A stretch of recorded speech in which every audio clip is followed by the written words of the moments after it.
Yo, welcome to Alpha Omega University. Welcome back. We got another episode today.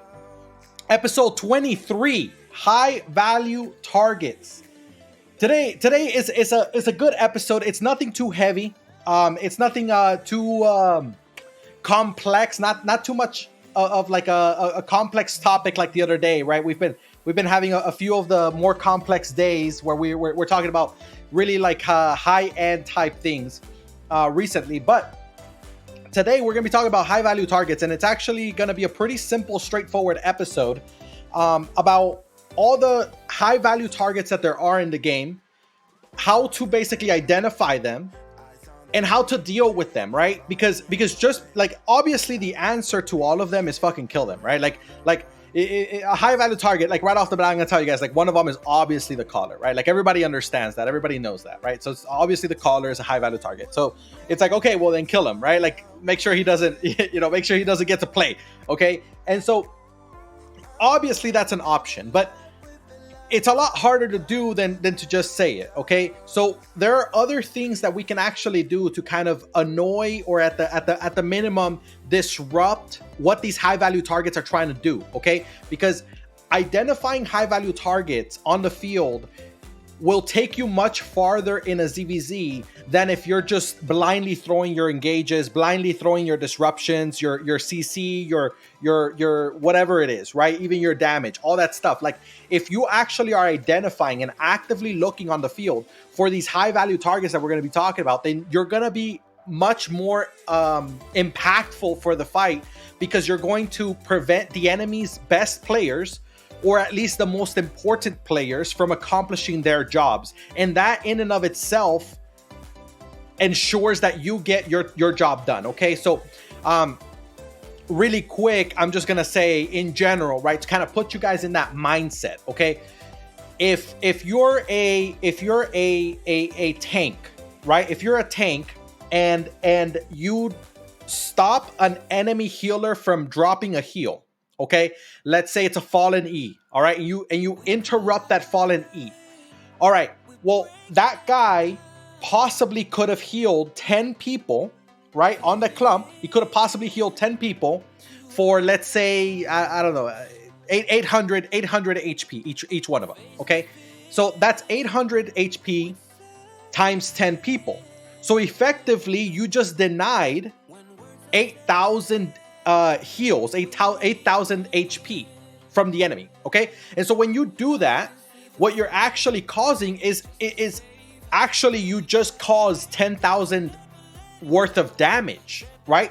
And it's like, oh, how did I do damage as a tank? Well, you did damage because you stopped the enemy from healing his zerg. So you actually stopped 8,000 worth of HP, right? Now, obviously these numbers are like fucking, I'm just throwing them out there, right? And how often is a heal gonna heal 10 people? And how often is it gonna be perfectly on the clump? And how often is it actually going to be relevant, those 8,000 HP, right? So, the point is just to kind of get you guys in that head, all right, in that mindset where you guys are kind of thinking about these high value targets as things where if you disrupt them, it will adversely affect the enemy. And that is actually a big positive for you. And those are things that you can actually measure, like, how much heal output did you stop? How much the enigmatic shielding, right? Like if you interrupt an enigmatic, how much shielding did you just cause to the enemy to get disrupted, right? I think the music might be a little loud here. Let me know if the music's too loud. I'll tone it down. I feel like it might be a little too loud. Yo, Tushi, what's up, man? I appreciate you guys. I appreciate you. Listen, so I don't want to get too distracted, and I don't want to give you guys too much info about what we're going to be talking about today, right? Like I said, it's a pretty straightforward episode, but there are some things we got to go over real quick before we get into the episode, like always. So, as usual, drop a follow if you enjoy the content, right? It helps me out. I know you don't have to. You can find a fucking channel whenever you want, right? That's cool. But like, it helps me out to know that you guys are enjoying it. That's your way of telling me that you're enjoying the content, or at the minimum that you're learning from it, okay? And that's what keeps me going, right? It's the fact that other people are actually getting things out of this, okay? I know there's been some people that have told me that, like, they have certain groups of people that are like joining up together, watching them together, streaming it on Discord, and they're watching it together, things like that, with your buddies and friends and talking about it. And, it's great, man. It's great. We're building a community. That's what I love, right? I love that stuff. It's building a community, and that's what we're here for. So I appreciate it. Drop a follow if you guys like it. If you guys can subscribe if you want to. You don't have to. The content is free. It will stay free. I want to make sure I want to get as much of this as possible to you guys, but it obviously does help me out if you guys do subscribe. If you're on YouTube, subscribing is free, so go ahead and subscribe, because that's the way you can kind of quote unquote follow there, right? But also drop a like on the video if you're on YouTube, because that also helps me out a lot, and it tells me what you guys are liking more of. Okay, so that way I can bring you guys more of the stuff you guys like. So anyway, if you're not on the Discord, get on the Discord. On YouTube, it's on the description below. On Twitch, you can scroll down. There's a button there for the Discord. You can get on the Discord. You can always talk to me on Discord. Yo, I appreciate you, bro. Tushi, I appreciate you, man. Appreciate you. So what you got me off track, man. You got me off track. I appreciate you, man. So yeah, so get on the Discord. You guys can ask me any questions, right? I know a lot of you guys, especially right now, we have a lot of people that are actually starting to watch the videos on YouTube, because a lot of people just aren't up at this time during the 00 UTC when we do the live stream and all that, and you guys are just not up there, right? So I understand that a lot of times you guys might have questions. Okay, so the best way for you guys to reach me is gonna be there on the Discord. Okay, so get on the Discord, and then at any point in time, you guys can just drop a message to me. You can either send it directly if you feel like ashamed and you think it might be a stupid question or something. There's no stupid questions, man. You guys can ask me anything, and I'll let you guys know. I've had a lot of people that come up to me. They ask me questions on the Discord. They ask me questions on the direct messages, and I'm here for it, man. I enjoy it. So don't feel like you're bothering me at all. But if you're on Twitch, you can ask the questions right here, right now. So I'll answer them live for you. All right. Let me see. Is there any other announcements? I don't think so. Tomorrow there's episode 24. It's gonna be ZvZ Flow. All right. That episode is actually really, really important. It's pretty basic in the sense of like talking about how ZvZ happens.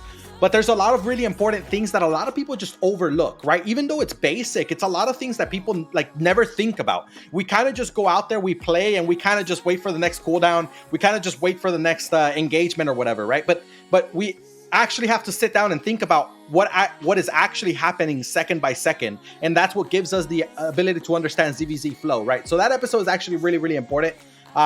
So make sure you guys are there for that one. That's episode 24. That's going to be tomorrow, ZvZ Flow. But for today, high value targets. All right. Like I said, it's pretty straightforward. I don't anticipate this is going to be a very long episode. Oh, and by the way, as always, the videos we're watching right now, all the videos we're watching are ZvZ fights from both servers, East and West. Okay. They're in no particular order. Actually, they're in the order that I found them in. Okay. And that I watched them in. So that's just the order that they're in. But they're just all the fights that we've had in the last 3 days. The majority are from yesterday and today, but there are some from a couple days ago. So you guys can enjoy those fights if you're watching. If not, like I said before, this is kind of done like a little bit of a podcast style. So you guys don't have to watch the stream or watch the video. You guys can just listen to what I say for the most part, and you're going to get the info. All right. So we're going to be going over the high value targets, right? How to deal with them. And then we're also going to talk a little bit about the reasoning behind why they're high value targets. All right. So I'm going to tell you guys straightforward right now. The high value targets are callers. Obviously, everybody knows that. Okay. Scouts are high value targets as well, and we'll go over that in a minute. Solo bombers and bomb squads. Okay. Those are very known to be high value targets because they cause so much damage and disruption to the zergs. Okay. But then we also have these other two that I think a lot of people kind of dismiss, okay? One of them is elite players, okay? By elite players, I'm talking about those players that are constantly on their shit, right? Like they're constantly going to be a thorn on your side, okay? Like these are the players that like, okay, the enemy has, I don't know, they have 3 parties and they have 8 DPS per party, okay? So they have 24 DPS, all right? So they have 24 DPS. But out of those 24 DPS, there's 3 dudes that are actually like legit good fucking DPS, right? So then those 3 DPS would be the high value targets of that zerg. Okay, so that's what I'm talking about, because a lot of people can play the same fucking build, the same thing, and same everything. They can copy everything, and they're not gonna perform the exact same way. They just won't, because it really comes down to who is an elite level player. Okay, like who is out there, who is doing all the great plays, who is in the right position at the right time, who's hitting the right clumps, who's dropping the heals where they're supposed to be, that kind of stuff, right? So there's elite players of different individuals, okay, different individual roles. So think of an elite player to give kind of some names on it, right? So there's a guy, there was a tank. I don't think he plays as much anymore, but he used to play a lot before. He was a tank. His name was Nah, right? Nah. You guys probably know him a lot by his videos, right? Nah videos were like really fucking good. And if you don't know what I'm talking about, you got to go on YouTube right now and start searching Nah videos, right? Like Nah Albion Online videos, something like that, man. Like his videos are legit, right? So but yeah, him as a tank, amazing tank, right? Always on point, always critical to the field. Okay, other players like Blue Dawn, right? Blue Dawn as a DPS, like or King Just, right? And King Just is a great caller in my opinion. He's a great caller, but King Just as a DPS as well, that's scary to go up against, right? You're like, damn, I don't want to go against King Just and Blue Dawn when they're DPSing, right? There's these kinds of players out there. There's a lot of these kinds of people. And what I'm saying is, in order to identify elite players, you actually have to know the players in the game. You can't just blindly just be like, okay, yeah, there's these players and whatever. You have to pay attention to the status of the game and all the big names in the game. You have to understand. Like Lolly's in the chat right now, and I'll tell you guys, Lolly's fucking scary too, man. That's another elite player. And I'm not saying it because he's on the chat. I'm saying it because that motherfucker with the Kingmaker, like, you don't want to be near him, right? You don't want to be near him. When that motherfucker starts walking into you with a Kingmaker, you don't want to be near this guy, man. Like, that's the truth, right? So that's the kind of shit that elite players have a big impact on the field, okay? Now, when we're talking about impact, and I'll respond to the chat in a second right now, but when we talk about high impact, right? That's another one that a lot of people dismiss, okay? A lot of people dismiss the high impact players just because they are not elite players, okay? Now, I want you guys to pay attention to this. Just because a player is not elite does not mean that his role is not critical, okay? So what I'm talking about is, think about things like an enigmatic, right? Enigmatic, I mean, how many are you gonna run in a party? At most, you're gonna run 2 per party. And honestly, that's quite a bit, right? But in general, on average, you're gonna kind of run 1 enigmatic per party. So let's say you have 4 parties, you have 80 people in your Zerg. Only 4 of those 80 people are fucking enigmatics. Let's say you have an extra one. Let's say you have 5, okay? 5 out of those 80 people are gonna be enigmatic players. So that means that if you kill 1 of those enigmatics, then guess what? Now suddenly the enemy Zerg just lost 20% of all their enigmatics. Right? That's huge, right? So that's the high impact players, but they have a limited role. They're only so many of them that they have in the Zerg, right? Whereas like DPS, you have a shitload of DPS. Whereas tanks, you have a shitload of tanks. But when it comes to like specific roles, like even like battle mounts, right? Like I know some Zergs are out here running like 10, 15 battle mounts and shit, they're like a fucking zoo out there, right? But I'm talking about in general, like battle mounts for the most part are high value targets because they are limited in role. If they have 2 behemoths and an eagle, right?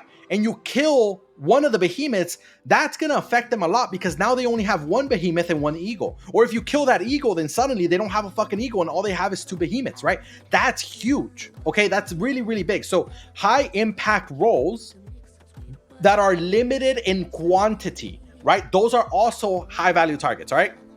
Let me catch up here on chat. Tushi says, there we go, Kelrod Romney. I appreciate you, man.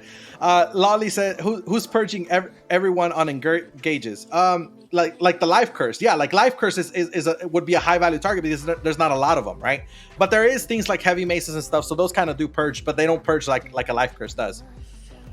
Nah is a monster. Yeah, man. Not best Albion videos I've ever seen. Great person as well. Yeah. He's a great guy, man. And the videos are fucking like they're honestly like probably the best Albion videos that anyone has ever made. I don't think anyone has beat like his quality of videos. I don't think anyone has beat him yet. But he hasn't made too many videos lately because he doesn't play as much anymore. But yeah, his videos were great, man. 100%. It's just scary to see that motherfucker. Yeah, yeah, it's true. It's true, man. Scary videos, crazy content editing. Yeah. He puts a lot of work into his videos, man. You gotta respect the effort for sure. And they come out really good, man. Super humble person. You're talking about impactful players who drops heals at the right time. I don't understand. I'm lost. I was referring to you with the I get you. I appreciate you. Yeah, I mean, like I said, everybody who is consistently making an impact on the field, right? That's basically going to be an elite player, or at the minimum, it's going to be a high impact but limited role type player. All right.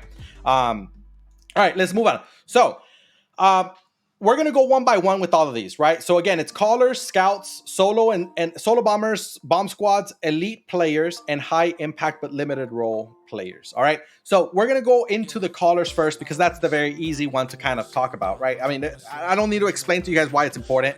Why callers are high value targets. I mean, you cut off the head from the snake, right? It's like the caller makes all the decisions for the zerg, then, if suddenly you don't have anybody making the decisions for the zerg, then they fall apart. And actually, a lot of zergs don't have multiple callers. Okay, now I'm not expecting zergs out there to be having like a super A tier like caller and then another like B plus tier caller. Like that's not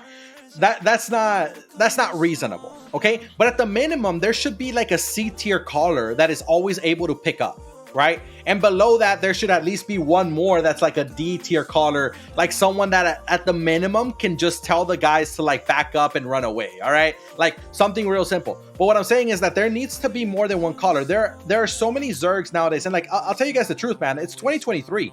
Like you can't be sitting here with one caller. Even if it's a really good caller, you can't sit here with one caller and be like, yeah, I'm going to be fine. And then that caller dies, and then literally nobody's able to pick up in your entire zerg, and then your entire zerg just vanishes. Okay, like it's 2023. What I mean by that is like, this is the way the game used to be back in like 2018, 2019. All right, where zergs literally had one caller, and then that one caller died, and then suddenly the fight was over, completely over, right? Like, nowadays you have to have at the minimum 2, if not 3 callers. Like that's just what you should do. And if you don't have that, then you need to start training up some extra callers in your zerg. At the minimum, somebody that's going to be decent enough to pull the zerg out of a tight spot, right? And that's at the minimum. Okay. Now the callers, obviously, like I'm saying, there's a very limited quantity of callers, right? Of good callers. There's a limited quantity of them. So the moment you kill a caller, like let's say you have an A tier caller, and that's great. That's great. You have an A tier caller, and then you have a C tier caller. Okay, that's fine. That's okay. That's what I was explaining. But if you kill that A tier caller, then suddenly the C tier caller is going to have to pick up. And so you already see there's going to be a drop off, a significant drop off in the quality of the zerg that you're fighting. So if you kill their main caller and their secondary caller picks up, even though they're not going to run away because they still have a secondary caller, their secondary caller is always going to be less efficient and just overall less good, right, at making decisions than the previous caller, than the main caller. And that's going to allow for you to play harder against the enemy and potentially kill them easier before the main caller regears and comes back. Okay, so generally speaking, the zerg will play worse. Okay, now here's the thing about the callers. Okay, usually to try to find the callers, you're going to try to find them usually at the center of the enemy zerg. All right, the enemy caller is not usually going to be on the flanks. Why? Because every single zerg follows the caller around, which means that naturally the caller is always going to be at the center of the zerg. The only time the caller won't be at the center of the zerg is if the caller makes a quick move somewhere, like he starts sprinting somewhere and the rest of the zerg doesn't follow up on it really quick, so they're kind of like falling behind kind of thing, right? But generally speaking, your caller is always going to be at the center front of the zerg. Okay, now Here's another thing. The callers, usually a lot of callers, what they'll do is they'll spam a bunch of things on say chat, right? Like they'll put X's, or they'll put crowns, or they'll be like, yeah, my guild is the best guild, or some random bullshit, right? They'll put some random crap on the say chat. And the reason for it is because they want to create basically a giant banner over their head that is very easy to see and follow for their zerg to follow. However, if you think about it, that giant banner, you can see it yourself too. So if the enemy zerg is doing that, then you know what they're doing. They're actually highlighting the position of their zerg for you, right? So it works both ways. It helps their own zerg to try to like make sure that their zerg is following the calls and, you know, in the right position. But it also helps you to look at the enemy and know, okay, this is where they're going. Right? It's very easy to look at the enemy caller and be like, okay, that's where he is. This is what they're trying to do. This is where he's trying to move. So that means that they're going to try to hit that choke, or they're going to try to go up that hill, or whatever it is, right? So the say chat thing is good. It's good. Callers should be doing it. But at the same time, it's a lot of information that you're giving to the enemy, okay? And so that's how you're basically going to find the callers. Now, how do you go about annoying the callers? Okay, how do you go about annoying them? All right, so to annoy the caller, what you want to do is you want to stun, root, slow them, okay, delay their movement as much as possible, all right, at critical times. And this is the biggest part, right? It's the timing. Okay, so what I'm gonna say to you is I'll give you guys a scenario. All right, let's say that the enemy zerg is to your east, okay? And his caller's right in front of you. That's great. All right, so everything's fine. And you're hearing in your own comms, you're hearing your flank squad saying, hey, I'm about to flank them in 5 seconds, right? So then you hear that and it's like, okay, boom, I have that information now. I know that my zerg is sending a flank squad and they're gonna hit them in 5 seconds. Now, if the enemy caller turns around and sees my flank coming in those 5 seconds, then my flank is gonna be less effective, okay? Because then the enemy caller is gonna be like, oh, they're flanking us southeast. Defense is now, right? And that only takes like a second to say all that, right? They're gonna say defense is now, we're gonna hit southeast, right? Or we're gonna hit south, whatever, right? So it doesn't take very long to say all those things. And so what you want to do is you want to delay that caller from being able to rotate in the direction that your flank is coming in from, okay? So if the caller is in front of you, he's directly to your east, and your zerg's about to flank from the south, okay? Well, what you can do is you see the enemy caller, just drop a snare charge on him, right? Go stun him. And it's like, oh, well, I don't want to use my Growth Keeper E on that. Oh, fuck yeah, you do. Hell yeah, you do. The reason you do is because delaying that one guy from shifting his camera to the southeast for 1 or 2 seconds could be the difference between the enemy zerg being blindsided by a full engage from the southeast from your zerg and the caller saying, yo, they're engaging us from southeast, defenses now, and then nobody fucking dies, right? So your one stun, your one root, whatever it is, can actually disrupt the caller enough where you actually lock him into where he's not actually able to respond to flanks or other things, okay? I'm gonna give you another scenario. If the enemy is pushing, like let's say they're full pushing your zerg and you're kiting back, all right? And the enemy caller's usually trying to be at the very front. Why? Because he needs to see the moment that your zerg turns around. Because the moment that your zerg turns around is most likely your zerg is about to go and do a counter engage on the enemy while they're advancing. And that's going to be very dangerous, okay? So what if you are backing up and you're kiting and you're kiting and you're kiting and you kind of know that your caller's going to say to turn around soon, okay? Let's say the caller's like, all right, keep backing up northeast, get ready to turn around, but not yet, keep walking northeast, right? They say something like that. Then you already know, you're like, okay, we're going to turn around soon. So now you look at that fucking caller and you stun him, you root him, you push him back, knock him back, use your bedrock on him, whatever the fuck you want to do. But get him the hell away as far back as possible. And the reason for it is because the moment you knock that motherfucker back, he no longer sees the front. And if he doesn't see the front, he's going to be too late to tell his zerg to pop defensives, to back up, to play defensively, right? So your Zerg is gonna have a turnaround in a kite position. They're gonna turn around and they're gonna fucking hit the entire front line of the enemy Zerg. And the caller is gonna be like, shit, I wasn't there to see it. My entire front line just got wiped because I got knocked back by a fucking bedrock mace, right?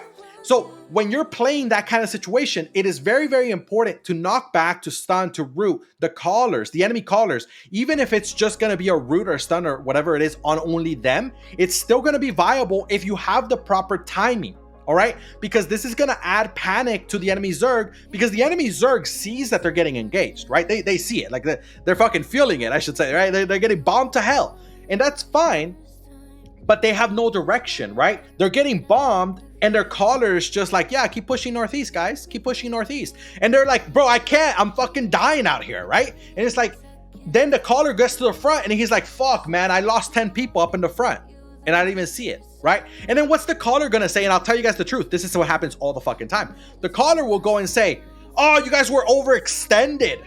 It's your guys' fault. You guys were so overextended, motherfuckers. You guys were too far forward. That's why you died, right? And what that's gonna do, it's causing fucking people to get frustrated, because those people that died in the front are gonna be like, bro, no, we were totally fine. You got knocked back. You didn't see shit, right? While the caller is like annoyed with the rest of the Zerg, because he's gonna be like, well, like, you were in front of me, so you made a mistake. And it's like, no. It was just a good play from the other Zerg. That's all it is, right? The other Zerg made sure to stun, root, slow, whatever it is, to the caller, and that delayed every single player in that entire Zerg from having their commands to engage, to back up, to pop defensives, all that stuff, right? So disrupting the caller sometimes is just as good as killing him, because if that turn and engage is strong enough, you might completely turn the entire fight, and they may never be able to recover from that, right? So that's the point, okay? Having good timing, annoy them whenever you have a good timing where you're flanking them, you're backing up, you're you know, whatever, things like that, okay? Or if you know that you're gonna make a sudden push, you know, at the minimum, like stunning him or something, make sure that he has to now focus on protecting himself, right? Like, oh, shit, I need to pop cleric robe, I need to pop my, you know, my gig pod or whatever, right? And it focuses them on defending themselves versus defending the Zerg and making sure they give good calls to the Zerg, right? So you're putting a lot of pressure on that caller. All right, now killing the caller, right, is obviously the ultimate goal, right? Killing the caller is very, very hard, okay? It is very, very hard. But whenever possible, if you have the choice between, you know, getting a clump that includes the caller or getting a clump that doesn't include the caller, if you're like a clump tank, like a Hand of Justice or something like that, Morningstar, or I don't know, nobody uses fucking Morningstar nowadays, but like One-Handed Mace, right? If you're a clump tank, okay, and you have the choice of including the enemy caller in that clump or not, always try to include him, because again, you want to, at the minimum, stop him from moving. At the minimum, you want him to be worried about himself as opposed to worry about the Zerg, right? You're adding pressure to him. But if you can get him killed, I mean, shit, the reward is going to be insane, right? Because the entire enemy Zerg is going to play worse off. Even if the secondary caller is another A-tier caller, okay? Even if both the callers, the first caller and second caller, are both A-tier callers, the Zerg is still going to play less well with a secondary caller. And the reason for it is because a lot of times there's a psychological thing where the players in the Zerg actually feel more comfortable with that first caller than they do with the second caller. Even though they're both really, really good callers, people just feel more comfortable with one caller over the other. And because of that, they simply play less well with that secondary caller, right? So that's all it is for the callers, all right? Now, give me a second, because I gotta turn on the AC, man. It's getting warm in here. Hold on.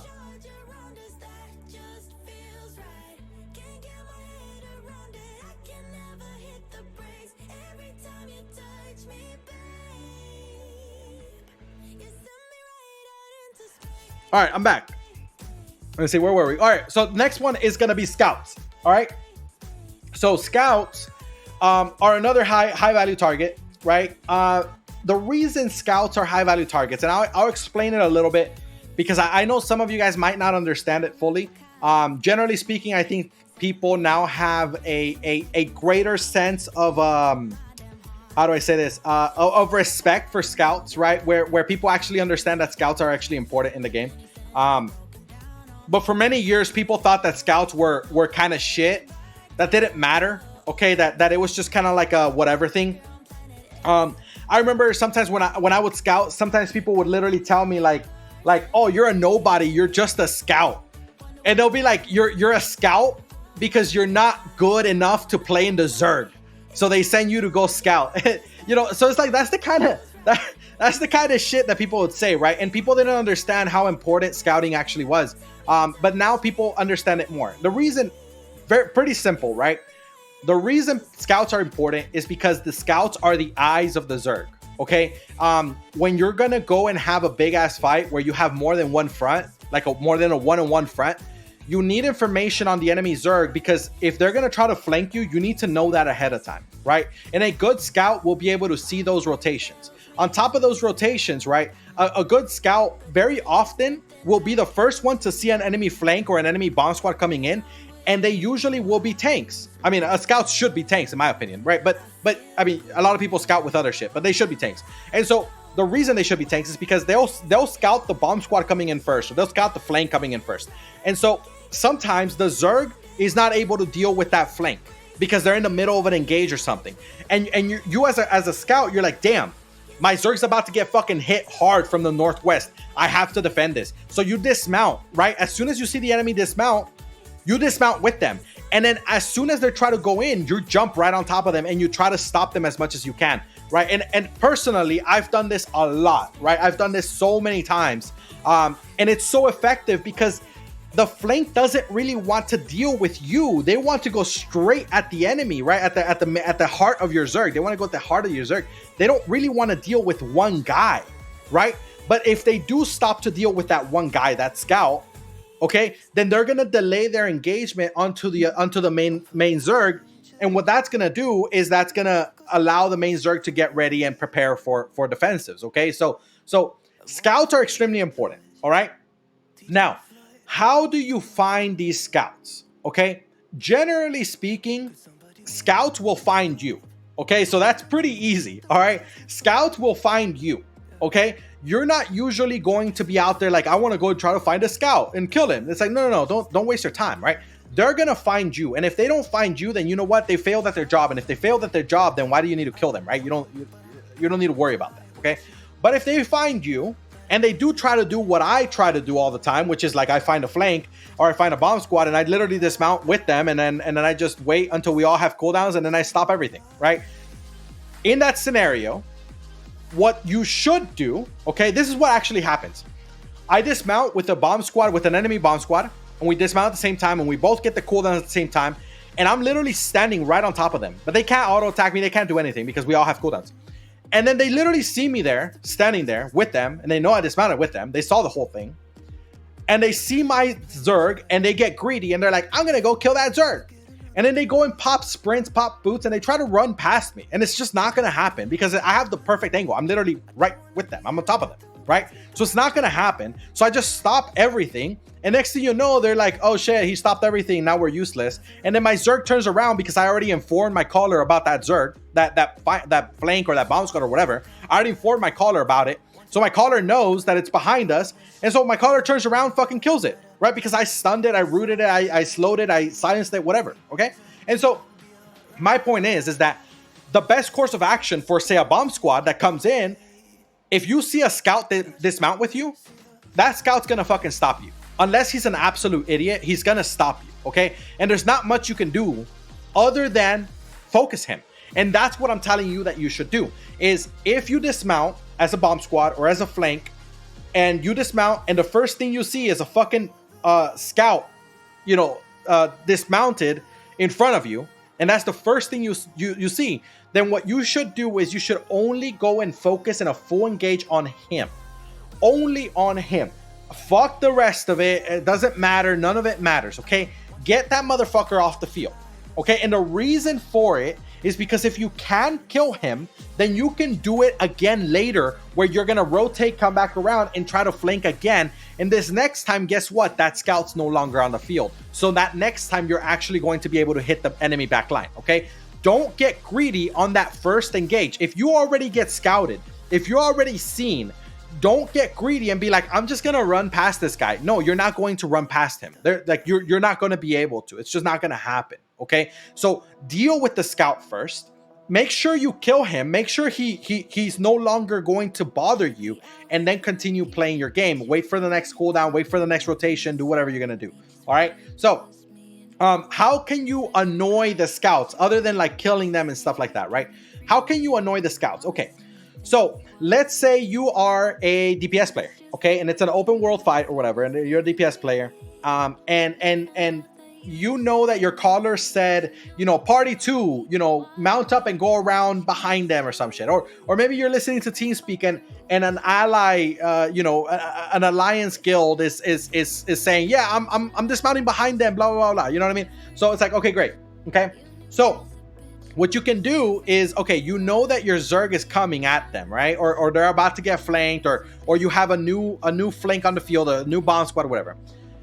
If you know who the scouts of the enemy are, then you can go and make sure that they don't mount up, okay? Because if there's a blob that just suddenly appeared on the map, let's say you're fighting on a map and the northeast door, you know, suddenly your Zerg just zoned in, like the rest of your Zerg, your allies zoned in on the northeast door, okay?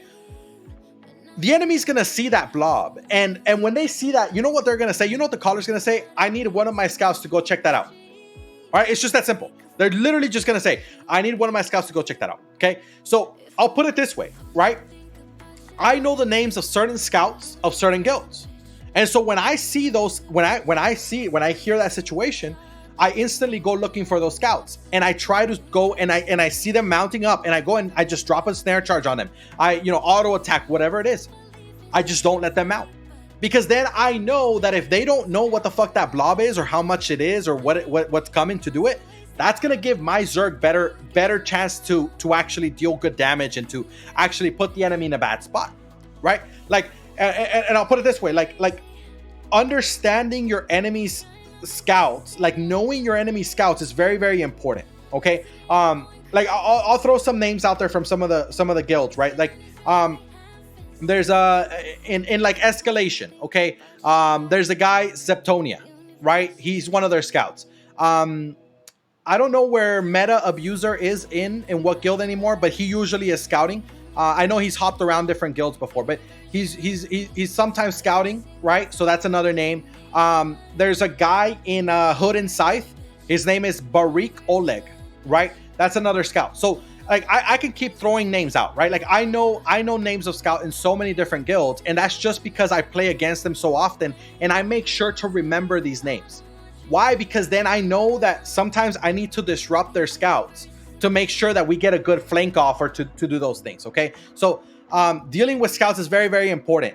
If you got scouted, then you need to kill those scouts first, and then try to do something else. Don't try to run past scouts. It's not usually gonna work out unless the scout is like a DPS player or some bullshit. Like I don't understand why you would be a scout and playing like DPS or something. It doesn't help. All right, so the next one is dealing with solo bombers. All right, so very often you will not notice solo bombers until they're literally about to hit you. All right, like solo bombers tend to weave in and out of their Zerg, and you lose them so quickly, man. I mean, you can try your best to try to like follow around a fucking solo bomber, but it's real hard. Okay, now the best thing I can say to try to find them, okay, is that you want to try to stay on the flanks of your Zerg, because usually solo bombers don't clap in the center of Zergs. They usually clap from the sides, okay? And now that's usual. That's not always, right? Sometimes they do clap from the middle. But what I'm saying is, in general, they try to go around the flanks. So let's say like a Galatine player, okay? Galatine players tend to stack up on the enemy, but they don't usually stack up in the middle of the Zerg. They usually walk to the sides of the flanks of the Zerg, and then they'll stack up their queue on the flanks, okay? So when you see a Galatine player stacking up like on the west side, right? Then it's like, okay, they're on my west side, they're stacking up. I'm gonna disrupt them. I'm gonna make sure that they have a harder time stacking up. I'm gonna put some damage on them to make them back off a little bit, and that way they can lose their stacks, things like that, okay? So that's how you kind of annoy them. Another way that you can really annoy the shit out of solo bombers is that you want to try to have your zerg as spread out as possible. Right now, this is not an individual person thing. This is the whole zerg. So when you have the whole zerg, generally speaking, what you want to do is spread out as much as possible. Take up as much space as you can, so that even if the solo bomber does come in and does hit you, they're not going to hit as many people, because usually solo bombers don't have their own clumper, right? Because they're solo bombers. They only bomb on their own. So they usually don't have like a clump tank with them, or even like a witchwork staff, not that kind of stuff. They usually just run solo. So if they're running solo, they're basically waiting for you to clump on yourself, on your own. And if you just don't give them that opportunity, those solo bombers are going to get frustrated, and they're just going to go in and clap some random shit, and they're not going to do much, okay? So that's how you can annoy the shit out of them, okay? Also, another thing is, like, if you have like a fire in your zerg, use things like firewalls, right? Firewalls on the flanks, because they usually will come in from the flanks, like I said earlier. And so having firewalls on the flanks will make sure that it bothers them enough where, okay, I'm gonna bring it back. I'm gonna explain it in a better way, okay? If the solo bomber is playing solo, then he needs to be the one to see your zerg clumping, right? For him to see your zerg clumping, he needs to get close enough to see your zerg. But if you're constantly throwing shit like firewalls in front of him, or you're constantly snare charging him, or doing shit like that, then he doesn't have the opportunity to walk close enough to your zerg to be able to assess and find those clumps, those natural clumps, right? So that's how you can annoy the shit out of solo bombers and keep them from actually doing things, okay? Now, if you see a solo bomber coming in, all right, if you see a solo bomber coming in, especially a good solo bomber, like there's some Galatine players that are just garbage, right? But if you see like a really, really good like solo bomber coming in, you want to make sure you call it out in comms. I don't care what your caller might say, okay? I don't care if you're gonna get up, like your guild's gonna get mad at you or whatever, okay? What I don't want you to do is I don't want you to go and be like, clapper! You know, like, ah! There's a clapper coming in! You know, like, don't do that. Don't do that, all right? Don't go crazy. Don't just start yelling shit like help! You know, like, nobody needs that shit, okay? What you should do though, all right, is you should call it out and say, you know, clapper coming in, and that's it, right? Or you can give a direction. You can say clapper east, right? Clapper south, clapper north, clapper west, whatever, right? Something quick. That way you don't get in between the calls. You don't bother people. You don't get in people's nerves and annoy the shit out of people, right? That way people understand, okay, clapper coming in, I have a demon armor, I can pop demon, right? Or if you want, you know, you can even say things like you know, demon armors, right? Like you just say demon armor, right? It's like, okay, fine. You say demon armor, people are gonna understand, okay, it's probably a clapper coming in, right? Now, callers will probably get upset with you if you say that, because you're actually giving a direction to the zerg, right? And that's the caller's job. But it's not bad, because a solo clapper can actually completely ruin your entire zerg. So it's very, very important to deal with them, all right? Now, here's how you deal with the clappers in the sense of like a more long term, okay? Clappers are very, very annoying because when they hit you, they usually hit real hard, all right? However, you gotta realize that these clappers don't often have very many defensives, and they don't have a lot of ways to get out. So if they went in to clap you, very often they don't have anything to come out, which means what? If you get clapped by an enemy clapper, okay, focus everything you have on him so that you can die. That way you don't get clapped again by the same dude, okay? Also, another thing here, clappers, especially solo clappers, tend to run really, really high value builds, right? Like their gear is very expensive, okay? And I don't give a damn how rich anybody thinks they are in Albion. When they fucking lose 8-3 or 8-4, a full set, it hurts, okay? I don't care how much money you have in the game. It hurts to lose 8-3 or 8-4. So you make sure that you make it hurt for them, where it's like, okay, they got a clap, they killed 7 people. Okay, that sucks for you, but if you can make sure that that guy dies, then guess what? That set no longer will come and harm you. Okay, because a big part of the power that solo bombers have is the fact that they're running high tier gear. Okay, so take that shit away from them. And it's like, oh well, they're just gonna have another set, right? Okay, well, make them lose that next one too, right? Make sure that they know that they can't just go in and clap your zerg and get out with their fucking with their fucking gear, right? Make sure they know that if they're going into clap your zerg, that their gear is already gone. Okay, that's how you'll get inside their heads, and then clappers will think twice before going deep and clapping in your back line. Instead, they'll start clapping maybe a little bit on the side or things like that. All right. Lolly says the best part is baiting those demon armors and not dropping the E. Oh yeah. You're talking as a clapper. Yeah. So basically, he's saying like the best part of being a clapper is when you act like you're gonna go in and drop your E, and then everybody pops their demon armors, and then you actually don't pop your E, right? You actually just hold it, and then you wait till their demon armors are gone, and then you use your E, right? So that's really high level play for solo bombers, right? That's really high level play. The majority of solo bombers won't be able to do this, but this is exactly why I told you guys earlier, right? Solo bombers are not a big deal unless they are really good players, okay? Because being a solo bomber does not mean you're gonna have an effect on the field. It's solo bombers who are good players, and this is what I'm talking about. Like what Lolly's saying is like that's a tactic, that's a strategy that high value targets, or I should say like elite players that are playing solo bombers will do those kinds of plays, right? And that's the kind of shit that is the difference when people say, oh well, why am I not as effective as Lolly? I'm running the same exact fucking gear as him. Well, the difference is that he understands exactly what he just explained, you know, baiting the demon armors and then using his E and all that shit, right? He understands that. But instead, the majority of other people, they just run in and they just clap, right? And then they're like, oh, I always die to demon armors. Oh my God. And it's like, well, it's because you're not paying attention and you're not getting better yourself, right? You're just out there just thinking that you're doing what you're supposed to do, but you're not actually understanding how you should be playing, okay? So, moving on. The next one is how to deal with bomb squads, okay? Here's the thing. Bomb squads are actually the easiest fucking thing other than like battle mounts and things like that, right?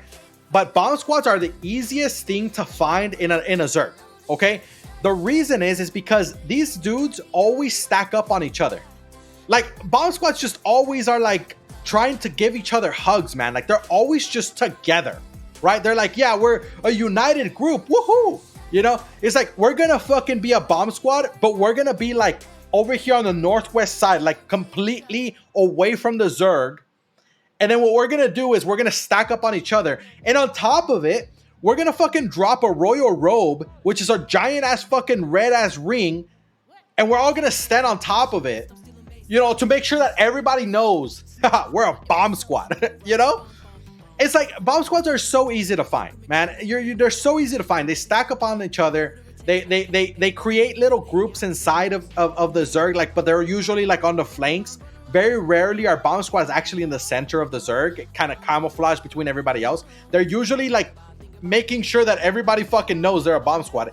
It's real stupid, okay? It's real stupid. Bomb squads can be so much better than this, but that's the majority of bomb squads. The majority of bomb squads, that's what they do, okay? So what do? Listen, it's very easy, okay? Dealing with bomb squads is so incredibly easy. All you gotta do is just stop them, okay? Like, and it sounds stupid, right? It's like what do you mean just stop them? Obviously, if you could just stop everybody, that's easy, right? Yeah, but the truth is man, it's like they stack all together. All you have to do is drop any CC on them, and that's it. Their entire engage gets fucked, okay? Because they usually try to engage at a distance. So if they're trying to engage at a distance and you drop a slow, then suddenly they're not going to get that distance, right? With their sprint, okay? They usually try to engage really fast. So if you purge their fucking boots, especially nowadays with the, what is it called? The, God, I can't think of web weaver armor, all right? So with the web weaver armor, you just drop that shit and suddenly they don't have any sprints and they can't run fast. So they can't drop their engage quickly anymore, right? You purge their like, you know, they're stacking the royal robe or whatever. They're stacking all their fucking things. You just purge it, right? You just purge it, and then that's it. They're just like standing around like, oh shit, what do I do now? You know? And then they look like idiots. So dealing with bomb squads is really, really easy. Okay, just do any CC to them. Now, when you do CC them or whatever, okay, and I kind of explained this earlier, if you're a DPS player, drop some damage on them, because you got to realize that bomb squads are one-trick ponies, all right? All they do is drop damage very quickly and run away, and that's all they can do, okay? So, if you go and actually try to hit the enemy bomb squads with any damage, very often they're not going to have much heals to help them out and survive. Sometimes a lot of bomb squads don't even run any healers at all, all right? Which is really terrible, but some bomb squads do that, okay?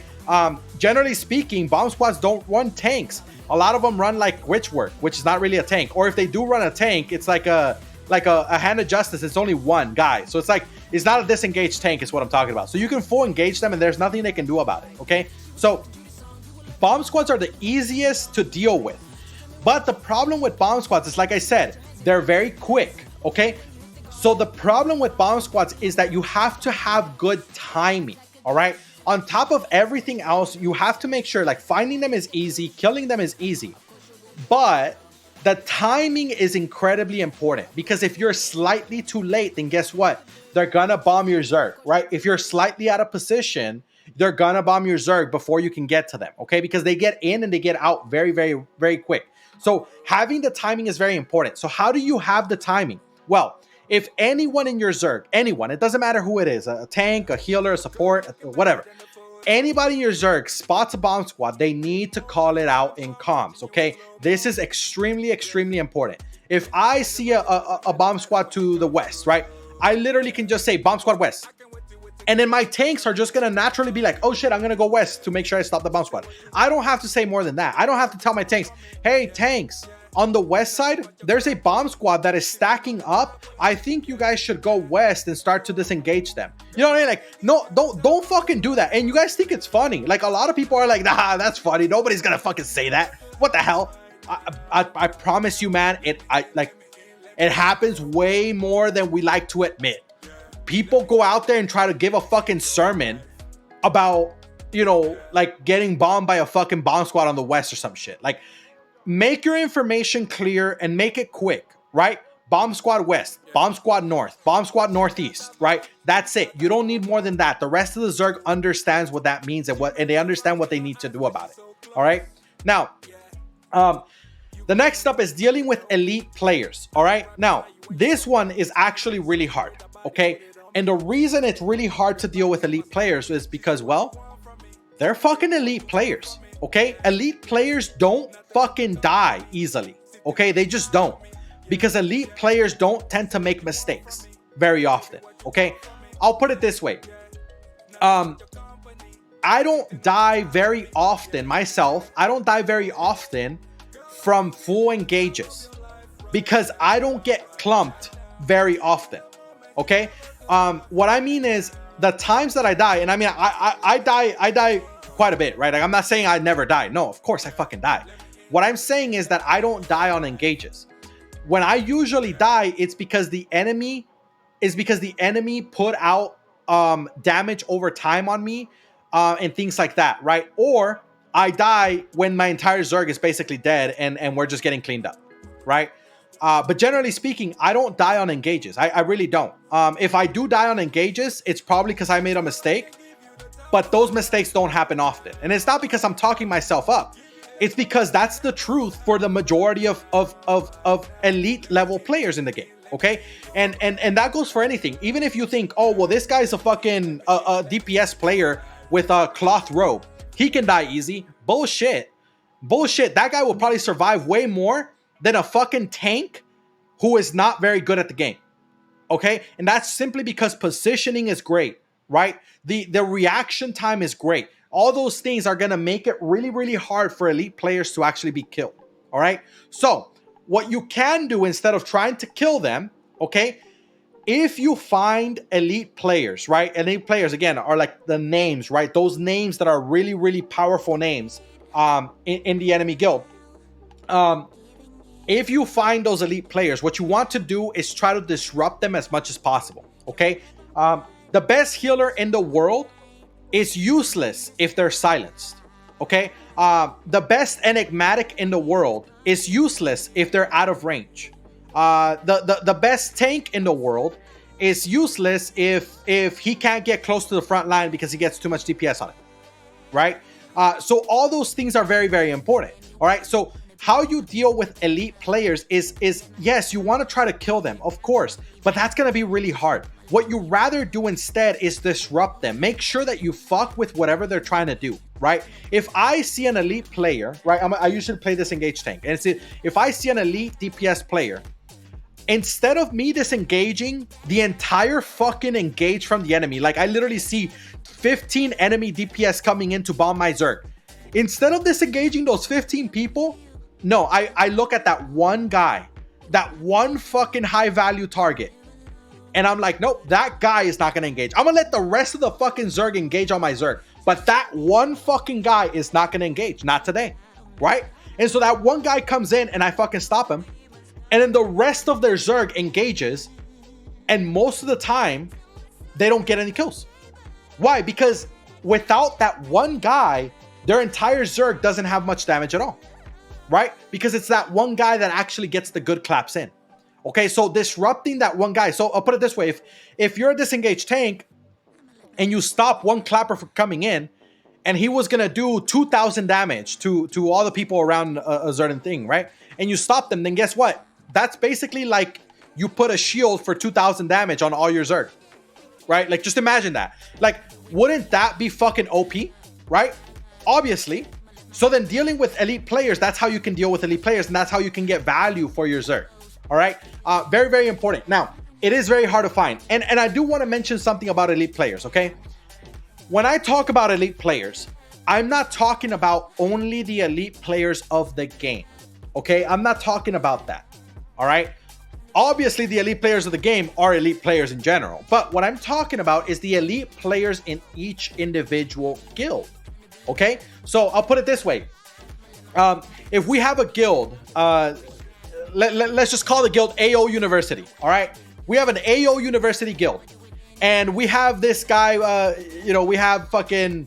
Let's go into the chat. Fucking, we got Tushiro. All right, Tushiro. All right, that was in the chat earlier. He's in the guild, right? And he's a great fucking DPS player. All right, he's an amazing DPS player. And then I got some other DPS players. Let's say Lolly, right? I got Lolly, and Lolly's garbage. Right? Let's say Lolly's absolute fucking dumpster. Okay? Well, okay, Tushiro is a great player, but as a whole, he's not one of the best players in the whole game. Right? He's not one of the best players in the game. But he is one of the best players in my guild. Okay? So that means that he is an elite player in that guild.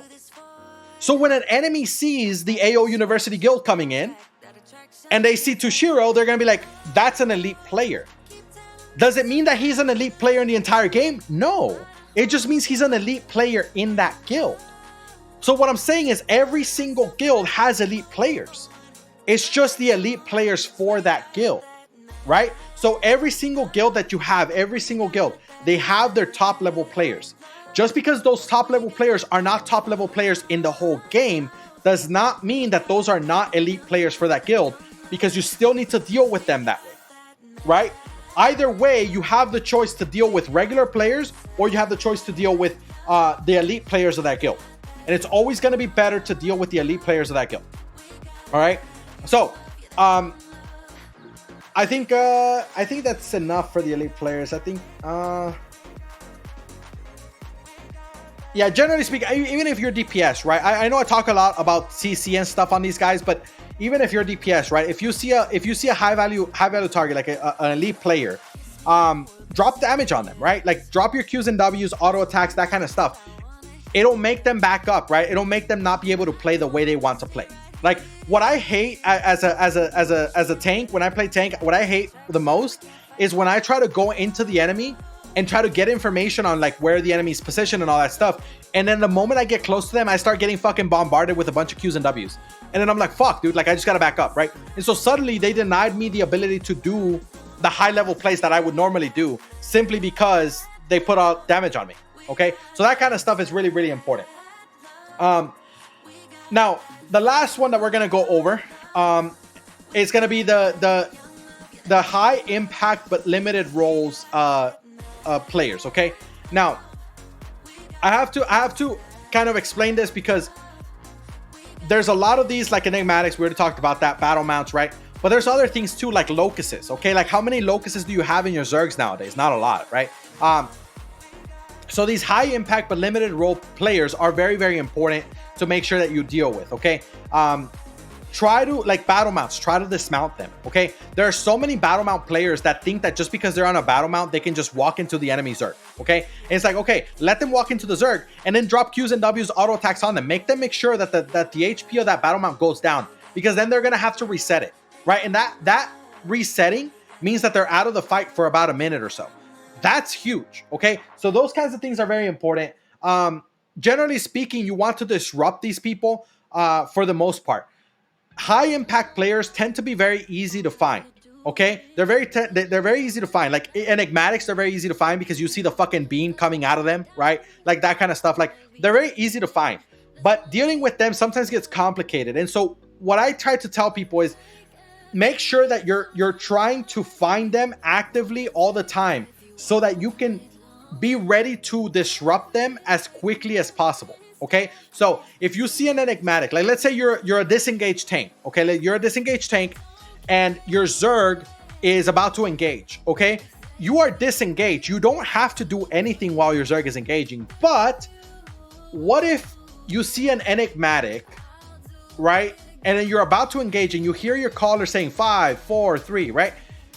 What if you silence that enigmatic, right? Then you just drop a silence on him. Like drop a like if you're a heavy mace, like a Q silence, right?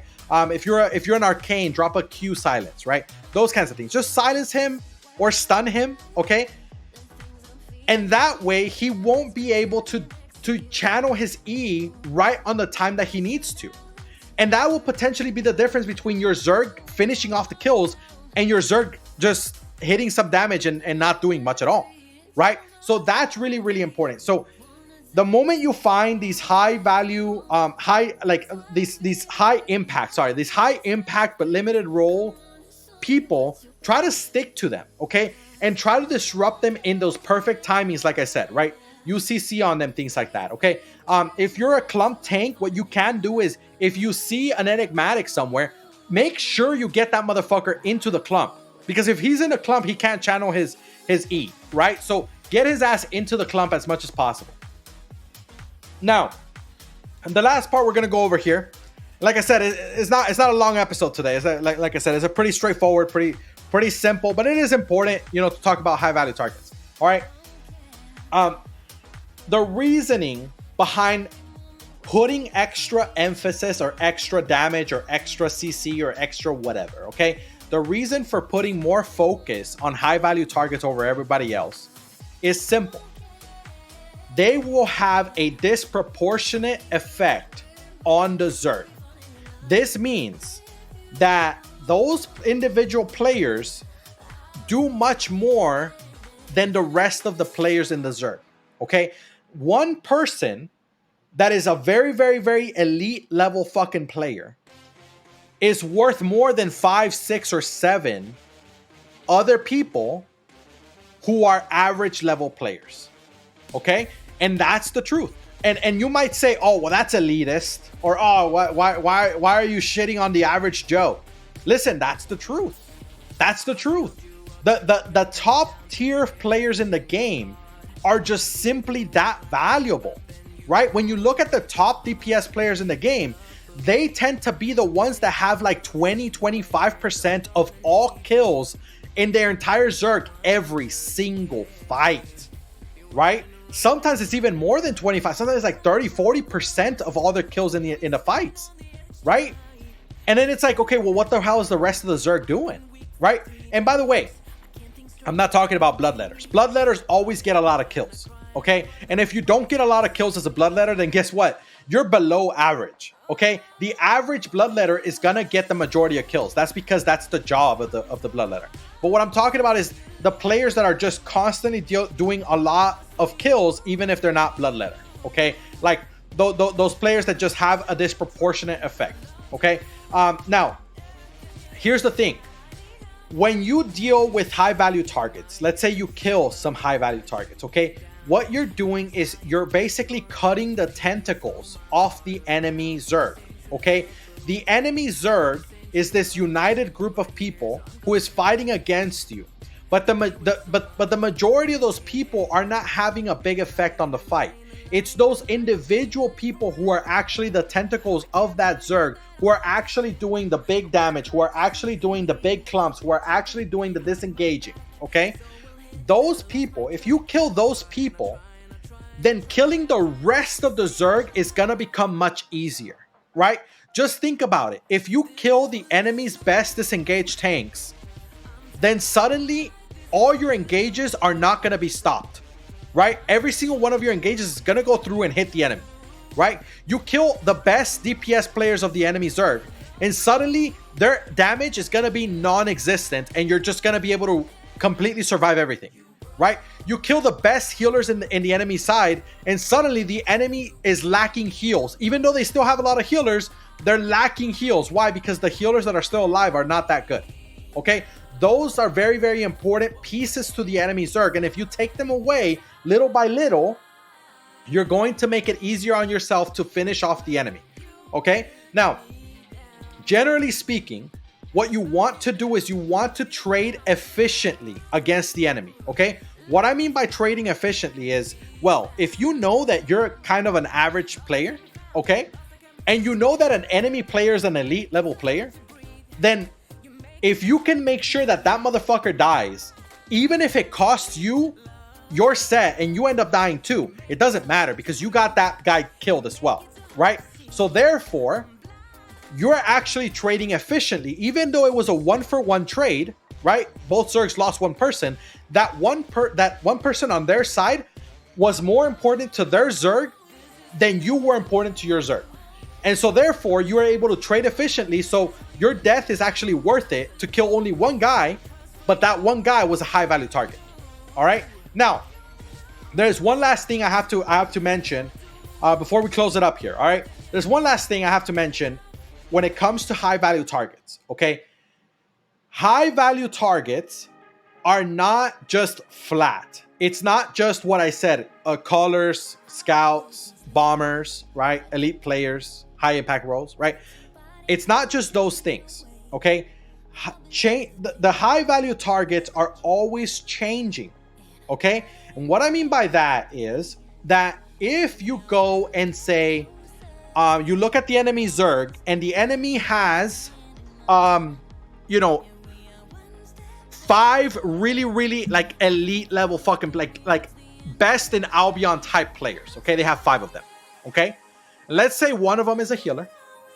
Let's say 2 of them are tanks, all right? And let's say one of them is a battle mount and one of them is a DPS, all right? Okay. They have 5 elite level players. Okay, you kill the healer, right? Let's say you end up killing the healer. That's great, okay? Now it's like, oh, well, now they only have 4 high value targets. No, they don't. Because now their best healer just became a high value target, right? So the high value target it's an ever changing thing, okay? I'll put it this way. If you go and kill, like let's say the enemy has 10 disengaged tanks total, okay? They have 10 disengaged tanks total, which is quite a bit. But let's say they have 10. And you now kill 5 or 6 of them. You kill 6 of them. Now the enemy only has 4 disengaged tanks left. Well, guess what? The disengaged tanks just became high impact but limited role players, didn't they?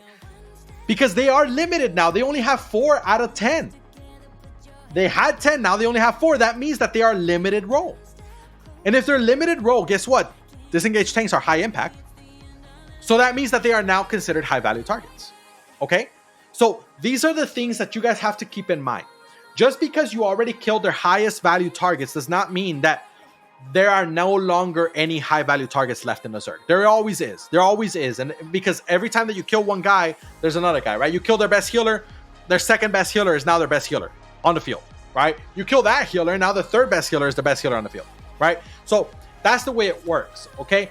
High value targets always change. If you kill the caller, whoever keeps calling whoever's their secondary caller, whoever picks up calls is now the high value target, right? We understand it for callers, but it works the same for the rest of the zerg. All right, so that's it for high value targets. Like I told you guys, it wasn't going to be a long episode. All right, pretty quick, pretty straightforward. Not too much, but it is important. Like I said, like high value targets are very important because they have too much of an impact in a fight. And I can't tell you how many fights I've won with my zergs, right? Like we've won. I can't tell you how many fights that we've won because we literally killed the enemy's highest value targets. Okay, and you'll see it all the time, man. Like you see these names popping in the death feed, right? And you realize like all these guys are dying, and then you see these big names dying, and you're like, yep, that zerg's fucked, right? Like that zerg's fucking dead, absolutely dead, right? So those things are important. Toshio says, wonderful episode. I appreciate you, man. I appreciate you. All right, last questions, comments, concerns, drop them in the chat right now. Otherwise, we're gonna close it up. I'll give you guys a minute because I know it's usually delayed. And like I said earlier, go ahead, drop a follow, drop a subscribe if you like the content. I appreciate you guys. It tells me that you guys are enjoying it. You guys are learning. That's the number one key, man. We got to keep learning. We got to keep getting better. All right, doesn't seem to be any questions. Tomorrow we got same time tomorrow. Tomorrow's gonna be a little bit of a longer episode because it just is gonna be a little more packed with information. Tomorrow is the ZvZ Flow episode 24. Don't miss it. It is basic information, but it is basic information that a lot of people don't think about. All right, we're gonna be talking about the flow of fights and how to understand the tempo of fights, right? The back and forth, the cooldowns, the timing engages, when to kind of push the enemy, when to back up, those kinds of things are very, very important. So understanding ZvZ Flow is gonna be tomorrow.